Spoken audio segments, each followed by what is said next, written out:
வாழ்க வளமுடன். அருட்பேராற்றலின் கருணையினால் உங்கள் உடல்நலம், நீளாயுள், நிறை செல்வம், உயர்ப்புகழ், மெஞ்ஞானம் பெற்று ஓங்கி வாழ்வீர்களாக. அன்பர்கள் அனைவருக்கும் பாலாவின் இனிய வணக்கங்கள். நீங்களும் உங்கள் அன்பு குடும்பமும் வாழ்க வளமுடன்.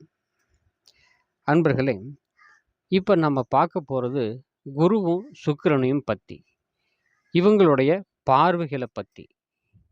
இப்போது குருவோட பார்வை கோடி நன்மை செய்யுன்னு சொல்லுவாங்க. குருவோட பார்வைப்பட்ட இடம் எவ்வளோ பெரிய தோஷமாக இருந்தாலும் அந்த தோஷங்கள் நிவர்த்தியாக்கப்படும் சொல்லலாம்.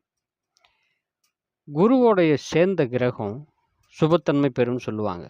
ஒரு பாவகிரகம் குருவோட சேர்ந்துட்டாலும் அதனுடைய பாவத்தன்மை குறைஞ்சு சுபமாக மாறிடும் அப்படிங்கிறது ஜோதிட விதி.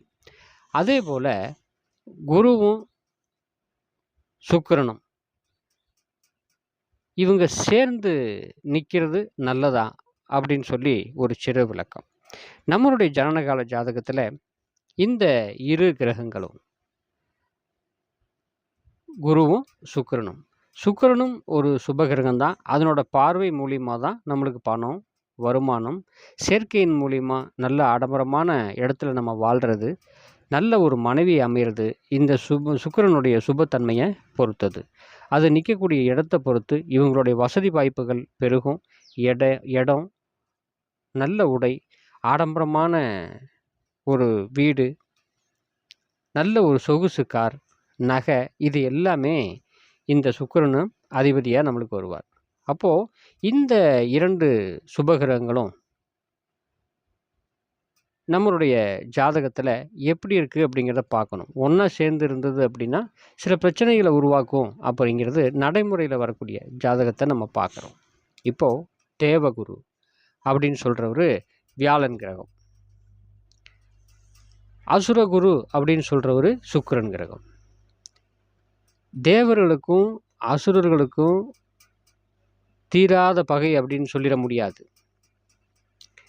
ஆனால் இந்த இரு குருமார்கள் இருக்கார் பாருங்க, தேவகுருவும் அசுரகுருவும், இவங்ககிட்ட தீராத பகை இருக்கும். இப்போ ஒரு உதாரணத்துக்கு ரிஷபத்துக்கு அதிபதி சுக்கிரன், தனுசுக்கு அதிபதி குரு. தனுசும் ரிஷபமும் சஷ்டாஷ்டக தோஷத்துக்கு வரும், 6, 8 வரும். இதுதான் இந்த சஷ்டாஷ்டக தோஷம் அப்படின்னு சொல்லுவாங்க. துலாம் ராசிக்கு அதிபதி சுக்கிரன், மீனத்துக்கு அதிபதி குரு. துலாம் ராசியும் நம்மளுக்கு மீன ராசியும் சஷ்டாஷ்டக தோஷத்துக்கு நம்மளுக்கு வரும். இவங்க ரெண்டு ராசியும் ஒரு தீராத பகையான ராசிகள் அப்படின்னு சொல்லுவாங்க.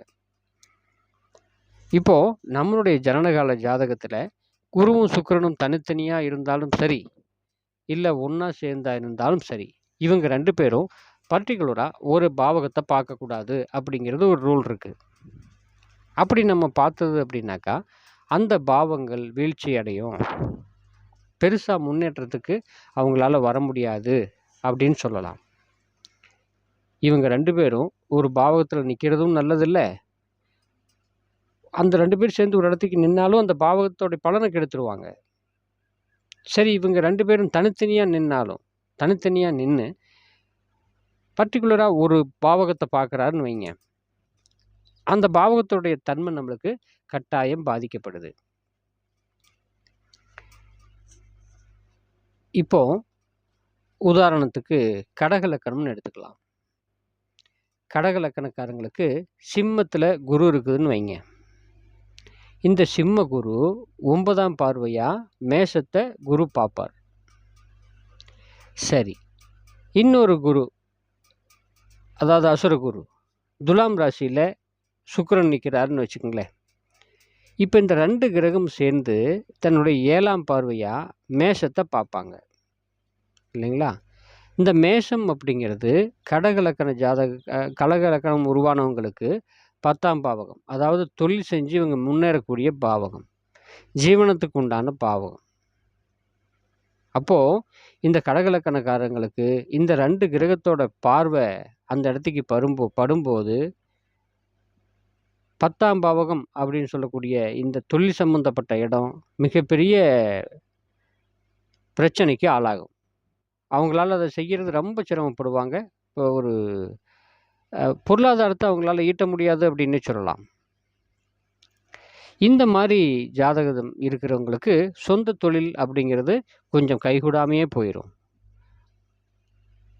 அப்போ தொழில் ரீதியா இவங்க ஏதாவது ஒரு முயற்சி பண்ணா கூட, அந்த தொழில் ரீதியா வரக்கூடிய நம்மளுக்கு வருமானம் இவங்களுக்கு ஒண்ணு பத்தாது, இல்ல நம்மளுக்கு வராது. அப்போ 2 சுபகிரகங்கள் ஒரு சேர நின்றாலும், இல்ல ஒரு பாவகத்த பார்த்தாலும், கட்டாயம் அந்த பாவகத்தோட தன்மை குறைக்கப்படுது. அந்த பாவகத்தோடைய அதிகாரம் சுத்தமாவே அழிக்கப்படுதுன்னு சொல்லலாம். உங்க ஜாதகத்துல இந்த மாரி குருவும், சுக்கிரனும் நல்ல இடத்துல இருந்து ஒரு பாவகத்த பார்க்குறாங்களா அப்படிங்கிறத செக் பண்ணிக்கணும். அது எந்த பாவகம் அப்படின்னு சொல்லி பார்த்துட்டு, அதுக்கு தகுந்த மாரி முறையில நம்ம நடந்துக்கணும். தொழில் சம்மந்தப்பட்டமாவோ, இல்ல வண்டி வாகனங்கள் சம்மந்தப்பட்டமாவோ இருந்தது அப்படின்னா, அதை நம்ம கொஞ்சம் தவிர்த்துக்கிட்டு, வேற ஏதாவது நம்மளுக்கு முயற்சிகள் இருக்கா? அத நம்ம வச்சுக்கிறதுக்கு அப்படின்னு சொல்லி பார்த்து, அதுக்கு உண்டான முயற்சி எடுத்துக்கணும். வாழ்க வளமுடன். மீண்டும் அடுத்த பதிவில் பாலா.